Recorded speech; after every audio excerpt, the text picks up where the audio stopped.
As a YouTuber, no game lasts forever. You're always looking maybe at the next big thing. Grounded has done amazing on this, my second channel, and I will always support it with content and updates. With its 1.0 release, I'm very excited about seeing the final story and all the new bugs and new locations. But there is a whole bunch of other games that I'm going to be covering. JCraft was meant to cover cute crafting and farming. That was maybe just a little bit too different from the main survival games I cover on JADE-PG. So here is a big definitive list of updates, new games, DLC and much more that I think maybe Grounded fans might like, or something a little bit new. Let's go.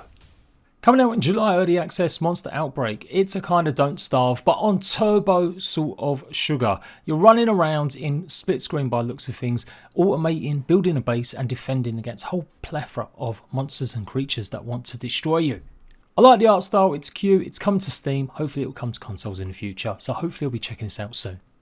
Unliving is a crazy little cool game where you're a necromancer, raising your army of undead to take on all sorts of enemies and mobs. You can actually sacrifice your minions to make you stronger and pretty much unleash your undead army on the world. Supposedly coming out at the end of October now. Steam first, then I'm sure it'll come to all platforms as it's published by Team 17. They do a good job of releasing it across everywhere. Dinkum is pretty much just about to come out, or it is out very soon, I think the 14th of July. It is pretty much Animal Crossing but with an Australian twist. Expect lots of big kangaroos running around, maybe some sharks, and how many times are we going to make the crack about do you want some more shrimp on the barbie? I'll be looking to get going with this next week when I'm back from a holiday. Smalland, of course, the competitor to Grounded. It's actually very different from Grounded. It's going to be more sandbox and it's going to be more about how you create and craft your own adventure. Yes, you are tiny, but some key big differences are you able to ride a whole bunch of different creatures. There's going to be factions that you'll have to maybe set against each other, as well as getting the ability to craft new arms and weapons by helping them. I've done a bunch of videos comparing and looking at the differences between this and Grounded, and I absolutely think there's a huge amount of room for both. I think they'll both be great games in their own way. Of course, Smalland hasn't released yet, but we are expecting something to happen as they have been teasing and promising some sort of demo in the last 3 or 4 months with nothing yet to materialise. But absolutely, this game is going to be happening and I think it will happen towards October or maybe even November this year. Salt 2 had a successful Kickstarter and hopefully we'll see some sort of alphas and betas coming this year. It's pretty much Sea of Thieves but with more survival, more customization. In a procedure generated world, completing quests, finding epic loot and taking on a whole bunch of different pirates. It's hopefully got some really unique points of interest. The graphics of the waves look amazing and I'm looking forward to being able to customise my ship as we explore. Expect PC and then eventually down the line some point console. Top down crafting survival game Above Snakes. You have tiles that you'll be able to unlock which give you access to new biomes and resources as you build up your base. But there's also zombies in this kind of Wild West setting. That is Above Snakes. It's had a successful Kickstarter, should be approaching some sort of early access release later on this year, and it does look interesting the way that you'll be able to explore procedure generated tiles. I honestly don't know if I'll cover this, but it does fit that kind of vein of an RPG, maybe open world survival. You are basically playing a Pokemon ripoff with guns. That's what Power World is meant to be. It's made by the same people that made Craftopia and they haven't even finished that game yet, so I am not too sure on this, but yeah, we'll have to give it a go when it arrives. I'm not the world's biggest Pokemon fan, Digimon for life, but yeah, we may check this out in the future. I absolutely love the first Slime Rancher, so I'm going to be all over Slime Rancher 2 when it hits in October. Come to Xbox as well as PC in-game preview, so expect plenty of updates as we go and get our cute little slimes once more. We're on a brand new island, a brand new little story, and obviously lots more new slimes. Honestly, one of the games that I just love to chill with, don't have to worry too much about stuff, just going out there, collecting these little city slimes, and hopefully breeding them and getting loads of plorts. The art style looks amazing, like a watercolour painting. I can't wait to try this. I must have included Little Devil Inside on like 4 years previous videos saying it's coming out. That's because the devs do keep delaying or not giving much news. The last we heard or saw was a pretty extensive gameplay demo emphasising the ability to go over an overworld and then explore these kind of little regions where you'll be basically doing monster hunting style investigations, trying to find these big monsters and then take them down. It is a full-blown survival game as well. You'll need food and water, making your own campsites, but with a lot of story and narrative added to it too. An ambitious little indie game. It's been in development since 2014, where it originally got kickstarted, and it was meant to have come out on the Wii U. How things have changed. It will be coming to all platforms, but when it does launch, it will be a Steam and PlayStation exclusive only. There will be some sort of co-op play in it as well, so fingers crossed we do start getting some more news about this, and it does eventually make it to some sort of release. Another top-down viewed game, pretty much like Don't Starve, Wanderlost is looking fantastic. I love the art style, but I also love the attention to detail, and there's a whole bunch of systems, enemies and biomes to go and explore. Another big Kickstarter funded game. It's been in development for a while, with an alpha apparently coming, a playable one for lots of people. I'll live stream my first look at this, as I've now got access to the alpha, and yeah, it's definitely got a lot of promise, so I'm putting this definitely high up there, as I will absolutely cover it when it eventually arrives.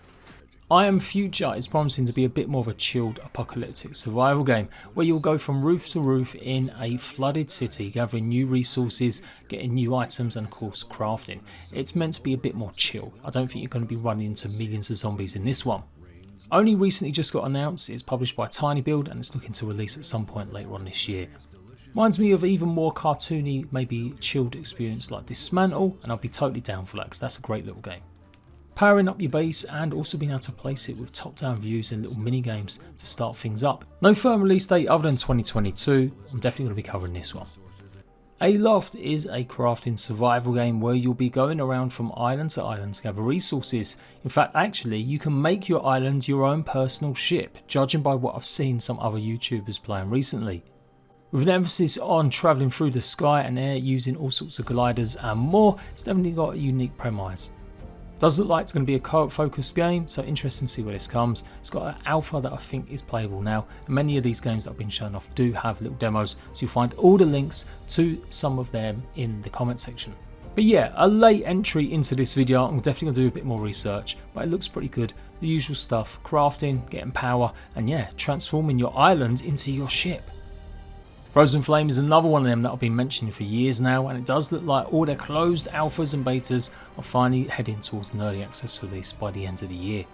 It's going to be a MMO big style server based survival game with them graphics that remind me a little bit of Fortnite, but it's definitely got a more mythological feel, and there will be base building as well as PvP and PvE.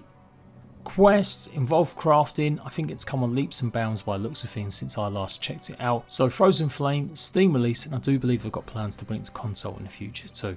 Dismantle is getting a paid DLC by the looks of things, and it should be here by maybe the end of September on Steam first, and then I'm sure it will come to the other platforms it's on Xbox and PlayStation. I totally missed out on this game. Like, I got a key ages in its early access life, and I never had a chance to play it, and then I missed out on it when it hit Xbox and PlayStation. I've been playing it on my Steam Deck recently, and it's a fantastic game, so I'm definitely going to try and get into it a bit more, and then hopefully show you that DLC.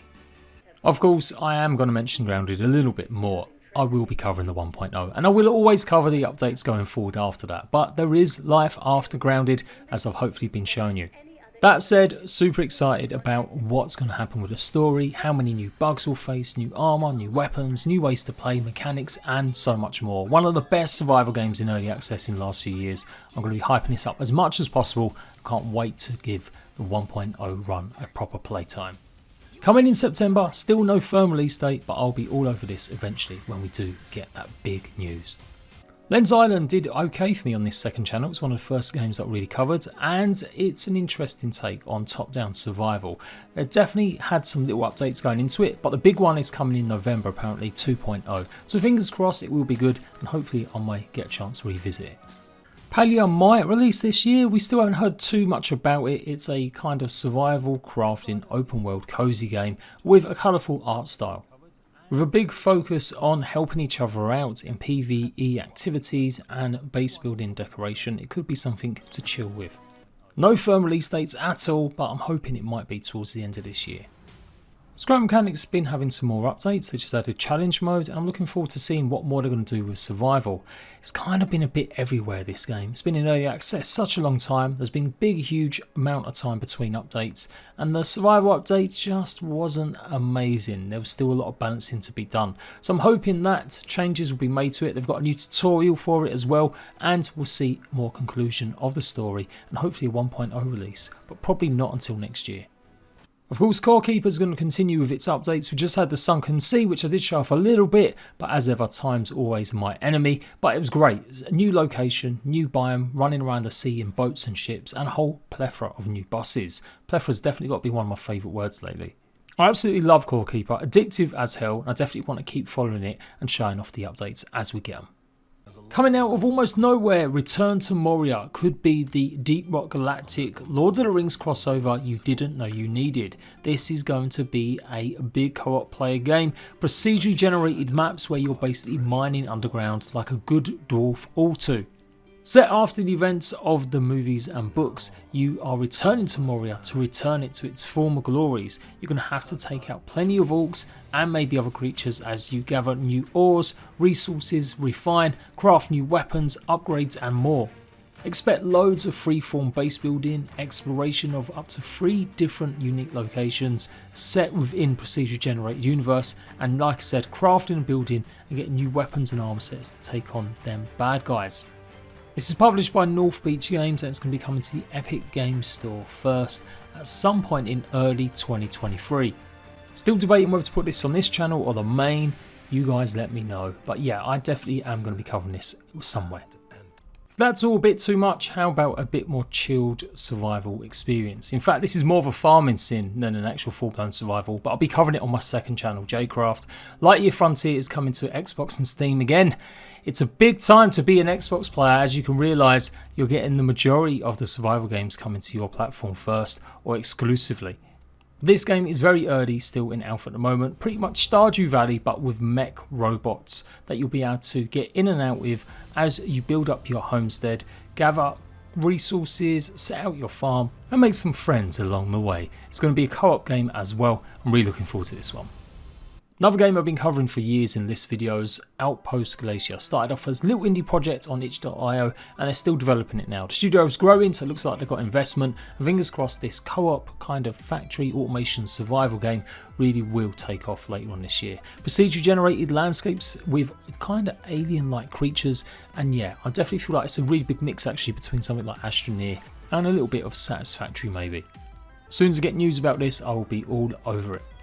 The Minecraft Killer. That's what Hytale is meant to be. Made by the former team that made so much of the Hypixel service of Minecraft, full of experience in modding the game, but now they're making their own. They've now got the backing of Riot Games and Tencent, and they did take the unusual step of even in 2021 announcing the game wouldn't be coming out until at least 2023. They're promising all sorts, the ability to make your own custom worlds, game modes and more, use proper inbuilt cinematics with this one and RPG elements alongside the typical survival stuff. Yes, it's always going to be called the Minecraft clone, but it does seem to be delivering more and more of the features that so many players love and really would like to see more fleshed out even in Minecraft. A more fantasy world with typical enemies, but obviously still with that blocky nature, allowing that creative freedom to build what you want and do whatever you like. Its first trailer generated millions of views, probably one of the most watched in 2020. I'm looking forward to seeing if we do get some sort of release in 2023. More MMO style action with Bitcraft. It's meant to be a game where you might not actually have much combat, not with other players certainly. A kind of MMO game where you kind of make a mark in the world with your profession or your job. You'll be able to play with others of course, but the ways that you communicate will be very different. It seems to be a world about journeying and setting up bases and settlements that some people can become leaders of, and seemingly there will be some way to nominate them. Typical stuff like gathering resources and fishing. It's got a very unique sort of abstract art style which I'm really down for, and yeah, definitely coming along. They've had a few Q&As which probably need me going over in a separate new video, and I'm looking forward to seeing more details about Bitcraft coming out hopefully in 2023. I would lose my mind if only survival games I could play were first person or third person. Give me something a bit different, and this is kind of promising that. This top-down view reminiscent of old school RPGs, but a full-blown survival game where when you die or you come across other players, you might be coming across the relics of the past in terms of their actual ruins, their bases being left there for you to discover, with time playing an important factor in the game.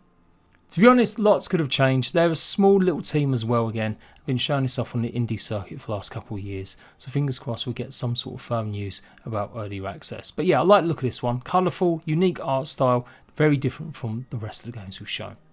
Hot off the press, Under a Rock. I recently did a video looking at this game and it's looking fantastic. Procedure generated, base building, survival and exploring some exotic locations. An island in the 1930s where you and up to 10 other players can go and explore. Promising taming as well as breeding and fighting against Neanderthal creatures and some more exotic ones like giant crabs. Under a Rock looks absolutely stunning. I can't wait to give it a shot. Roots of PASHA is a kind of cute and crafty, sort of top-down looking one. Nice art style, cozy, gathering resources, playing with friends as well, so it's going to have proper co-op in it as well. Kind of building up your settlements and being able to ride a whole different choice of creatures. Not too sure about release dates, I haven't looked into it a while, and it's definitely on the outside edges of maybe a little bit too cute and crafty for me. But yeah, I might give it a go. It's like a Stardew Valley basically, but in primitive times. So there we go. I'm sure there's a few I've maybe forgotten, but that's all the stuff you can expect to see in the next year on this channel. We've had some crazy growth covering Grounded, just like I did in my main, and I'm really excited about where Grounded's going to be. But no game lasts forever, and I'll always be looking out for the next big thing to show you guys in the future. So, if you want more details about some of these games, do check out the rest of the list videos I did on the main channel. And if you're looking for more serious, more mature, I guess, survival games, a bit more hardcore, then absolutely go and check them out. And I'll see you ratbags for more Grounded info and new game info very soon. Bye bye!